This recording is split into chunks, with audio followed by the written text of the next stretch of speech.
Israel और Hamas के बीच छिड़ी जंग, मलबे में तब्दील हो रहे शहर, युद्ध में हो रही सैकड़ों लोगों की मौत। उत्तराखंड पहुंचे सीएम योगी आदित्यनाथ, बद्रीनाथ के बाद केदारनाथ धाम पहुंचे सीएम योगी आदित्यनाथ। तीर्थ यात्रियों ने किया सीएम का जोरदार स्वागत। भारतीय वायुसेना ने मनाया 51वां स्थापना दिवस। 8 अक्टूबर 1932 को हुई भारतीय वायुसेना की स्थापना। भारतीय वायुसेना दिवस के मौके पर हुआ एयर शो। 9 से 12 अक्टूबर तक 2 देशों के दौरे पर होंगे रक्षा मंत्री। फ्रांस और इटली का दौरा करेंगे राजनाथ सिंह। रक्षा संबंधों को मजबूत करने के लिए अहम दौरा। राजस्थान में चुनावी सरगर्मियां तेज, जाति जनगणना पर शुरू हुई सियासत। सीएम गहलोत पर भड़के राजेंद्र राठौड़ और राज्यवर्धन राठौड़। नमस्कार, आज की खबर में आपका स्वागत है। मैं हूं आपके साथ शिखा मेहरोत्रा। शुरुआत करते हैं आज की बड़ी खबरों की।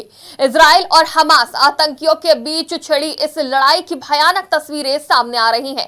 शहर के शहर मलबे में तब्दील हो रहे हैं। इजराइल और हमास के खिलाफ लड़ाई जमीन और आसमान से जारी है। गाजा पट्टी से रॉकेट दागे गए तो उसके जवाब में इजराइल एयर डिफेंस ने हवा में ही मिसाइलों को ध्वस्त कर दिया। इस दौरान हमास के 10 आतंकी ठिकानों पर हमला कर तबाह कर दिया गया है। जिन मिसाइलों को एयर डिफेंस सिस्टम रोक नहीं पाया वो शहर में गिरे। इजराइल और हमास के बीच जारी युद्ध में सैकड़ों लोगों की मौत हो चुकी है। शुरुआत हमास के आतंकियों ने की। पलटवार करते हुए इजराइल ने गाजा पट्टी पर हवाई हमले किए। इस लड़ाई में न सिर्फ इजराइल बल्कि गाजा पट्टी के इलाके भी मलबे में तब्दील हो गए। राजस्थान विधानसभा चुनाव 2023 के डेट की घोषणा जल्द ही होने वाली है। चुनाव जैसे जैसे नजदीक आ रहे हैं, भाजपा कांग्रेस एक दूसरे पर वार और पलटवार करने से नहीं चूक रहे। राजस्थान में जातिगत जनगणना होगी। मुख्यमंत्री अशोक गहलोत की इस घोषणा के बाद राजस्थान की सियासत गर्मा गई है। राजेंद्र राठौड़ और राज्यवर्धन राठौड़ ने अशोक गहलोत पर जमकर तंज कसा। राजस्थान विधानसभा में नेता प्रतिपक्ष राजेंद्र राठौड़ ने कहा, अगर जातिगत जनगणना की इतनी आवश्यकता थी तो पहले क्यों नहीं किया। जातिगत जनगणना करवाने का संवैधानिक अधिकार केंद्र सरकार का है, पर सर्वेक्षण के नाम पर खोए जनाधार को ये कहना कि मैं जातिगत आधार पर योजना बनाऊंगा, योजना तो तब बनाएंगे जब सरकार बनेगी।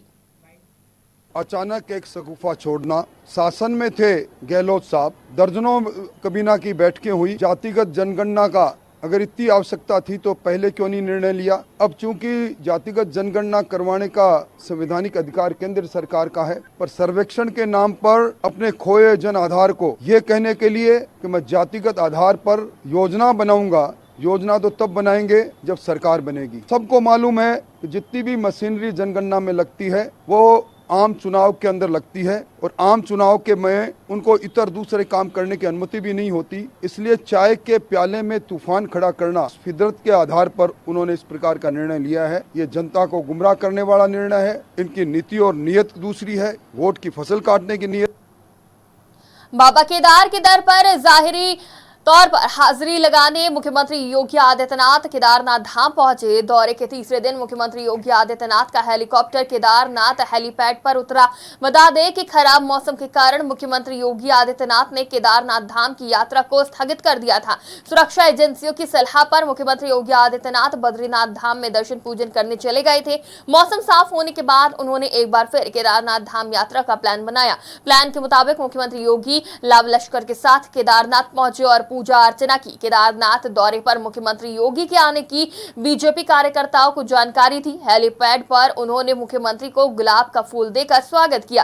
पुरोहित समाज की भी खुशी का ठिकाना नहीं रहा। तीर्थ पुरोहितों से भेंट करने के बाद मुख्यमंत्री योगी आदित्यनाथ का काफिला जीएमवीएन अतिथि गृह के लिए रवाना हो गया। अतिथि गृह में मुख्यमंत्री योगी आदित्यनाथ ने बीजेपी कार्यकर्ताओं और प्रशंसकों से मुलाकात की। उत्तर प्रदेश के प्रयागराज में भारतीय वायुसेना ने अपना 51वां स्थापना दिवस मनाया। आपको बता दें कि प्रधानमंत्री नरेंद्र मोदी, केंद्रीय मंत्री अमित शाह, रक्षा मंत्री और उत्तर प्रदेश के मुख्यमंत्री योगी आदित्यनाथ ने वायुसेना दिवस पर वायुसेना को बधाई दी। भारतीय वायुसेना ने प्रयागराज के बमरौली वायुसेना स्टेशन पर परेड के साथ समारोह की शुरुआत करी। भारतीय वायुसेना दिवस बहुत ही उत्साह और जोश के साथ मनाया गया। वहीं वायुसेना दिवस पर प्रयागराज में एयर शो का आयोजन किया गया है। 51वें स्थापना दिवस के मौके पर आज सबने नया झंडा देखा। 72 साल बाद इंडियन एयरफोर्स को नया फ्लैग मिला है, जिसे ड्रोन की मदद से आसमान में लहराया गया। नए झंडे को लेकर कहा गया कि इसमें राष्ट्रीय चिन्ह के साथ अशोक स्तंभ और देवनागरी में सत्यमेव जयते लिखा है। अशोक स्तंभ के नीचे एक चील है जिसके पंख फैले हुए हैं। वायुसेना अध्यक्ष chief air marshal VR Chaudhary ने परेड के दौरान झंडा बदलने के साथ वायु योद्धाओं को शपथ भी दिलाई। रक्षा मंत्री राजनाथ सिंह इटली और फ्रांस की यात्रा के लिए रवाना होने वाले हैं। जानकारी के मुताबिक वो 9 अक्टूबर से 12 अक्टूबर तक विदेशी देशों के दौरे पर रहेंगे। वहीं रक्षा मंत्रालय की ओर से इस बात की जानकारी दी गई है। रक्षा मंत्रालय ने बताया कि 2 देशों की यात्रा के पहले चरण में राजनाथ सिंह रोम जाएंगे। वहां वो इटली के रक्षा मंत्री गुइदो क्रिसेतो से व्यापक चर्चा करेंगे। मार्च में इतालवी प्रधानमंत्री की भारत यात्रा के दौरान भारत और इटली के बीच सामरिक साझेदारी मजबूत हुई थी। मंत्रालय ने कहा कि रक्षा मंत्री राजनाथ सिंह 9 से 12 अक्टूबर तक इटली और फ्रांस की यात्रा करेंगे। पेरिस में सिंह फ्रांस के रक्षा मंत्री सेबेस्टियन लेकोर्नु के साथ 5वें वार्षिक भारत फ्रांस रक्षा संवाद में भी भाग लेंगे। आज की बड़ी खबरों में फिलहाल इतना ही। देश और दुनिया की तमाम खबरों के लिए देखते रहिए आज की खबर।